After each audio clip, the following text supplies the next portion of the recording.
গানের এই কথাগুলোর মতোই হয়তো মনে মনে পরের জন্মে গর্ভধারিণী মাকেই আল্লাহর কাছে চেয়ে বেড়াচ্ছেন রাহুল। শৈশব পেরিয়ে কিশোর হওয়া রাহুলের জীবনে বাবা থাকলেও নেই মায়ের ভালোবাসা। ছেলে জন্ম দিয়ে স্ত্রীর দুনিয়া থেকে চলে যাওয়ার বিরহ রাহুলের বাবা সইতে পারেননি। তাই একমাত্র ছেলেকে বুকে আগলে বেছে নিয়েছিলেন লালন আখড়ার সন্ন্যাস জীবন। আর তার পরের গল্পটা শুধুই বেদনার।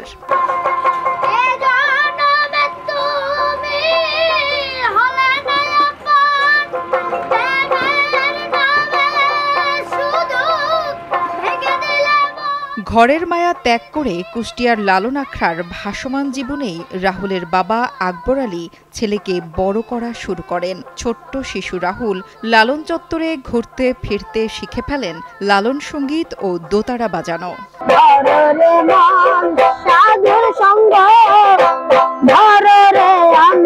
নওগাঁ জেলার আত্রাই উপজেলার নদীর পাড়ের গ্রাম বান্দাইখাড়া। মাহারা 5 বছর বয়সের সন্তান রাহুলকে নিয়েই বাবা আকবর আলীর জীবনের সংগ্রাম।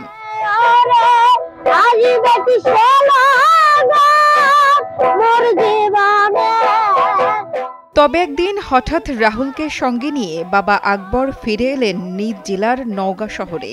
বাবা ছেলে বসবাস করতে লাগলেন পৌর শহরের ইঁদুর বটতলির মোড়ে ছাইপাড়ার একটি টিন শেডের ছোট্ট ঘরে। ভাঙাড়ি দোকানের কর্মচারী বাবা যা উপার্জন করেন তা দিয়ে ঘর ভাড়া ও খাওয়া থাকা চলত না।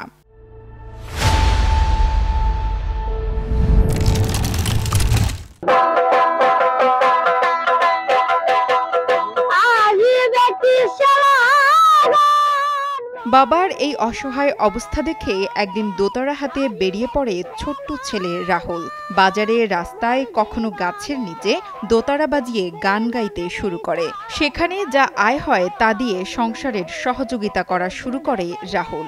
যে বয়সে ছোটাছুটি করে খেলে বেড়ানোর, বন্ধুদের সাথে স্কুলে গিয়ে পড়ালেখা করার সময়, সে বয়সে মাতৃহারা রাহুল গান গেয়ে বেড়াচ্ছে শহর জুড়ে।